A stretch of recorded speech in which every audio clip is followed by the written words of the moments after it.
পরে সুখ শান্তি ফিরে আনার খুব জরুরি একটা পয়েন্ট, সেটা হচ্ছে ফ্যামিলি মেম্বারসদের মধ্যে মিউচুয়াল রেসপেক্ট লাগবে, পারস্পরিক শ্রদ্ধাবোধ। কেউ কারো দোষ খোঁজা যাবে না, কিন্তু আমরা দোষ খোঁজায় ব্যস্ত, ঠিক কিনা? ইগো ইগো ইগো আমাদেরকে শেষ করে দিল। ইগো প্রবলেম আছে না নাই? বৌমা শাশুড়ির দোষ খোঁজে, শাশুড়ি দোষ খোঁজে বৌমা। হ্যাঁ, আছে আছে আছে। ফ্যামিলিটা জাহান্নামের টুকরা হয়ে গেছে। বউ শাশুড়ি দেখতে পারে না, শাশুড়ি বউ দেখতে পারে না, আছে না নাই? এর কারণটা কি শুনি, বলেন। তিনটা উত্তর নিব এখান থেকে। একজন বলেন যে বৌমা শাশুড়ির পিছনে লাগা থাকে, আর শাশুড়ি বৌমার পিছনে লাগা থাকে। বৌমা শাশুড়ির ছায়া দেখতে পারে না, শাশুড়ি বৌমার ছায়া দেখতে পারে না। কারণটা কি? একজন এদিকে আওয়াজ করে। আত্মসম্মানের কারণে। তার মানে ইগো ইগো প্রবলেম। এদিকে একজন। ইসলামের জ্ঞান নাই, মাশাআল্লাহ। আর এদিকে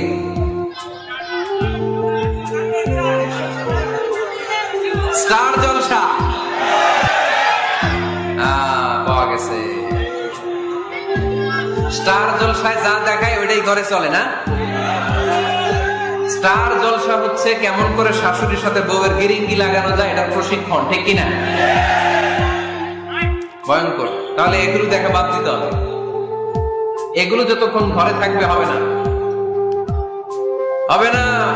রিমোট কন্ট্রোল কেড়ে নিবেন, কেড়ে নিয়ে মাইল লাগাই দিবে।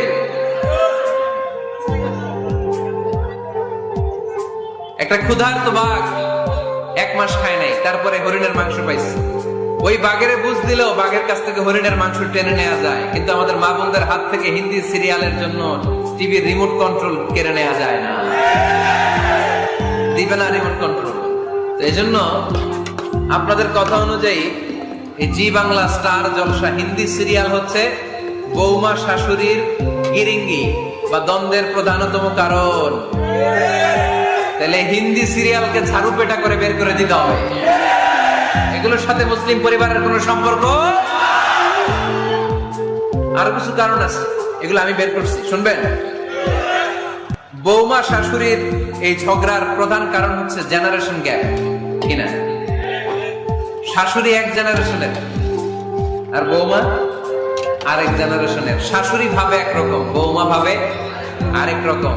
শাশুড়ি চায় বউর উপর খবরদারি করতে, বউ চায় শাশুড়ির উপর খবরদারি করতে। এই ডমিনেটিং এর কারণে কিলাকিলি আসে না নাই? এটা ঠিক না। আমার শাশুড়ি মায়েরা যারা আছেন, প্রথমে শাশুড়ি দিয়ে শুরু করি।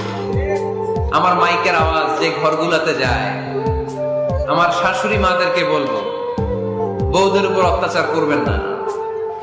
ছেলেরে প্রশ্ন করে, তোর কাছে তোর বউ বড় না আমি বড়?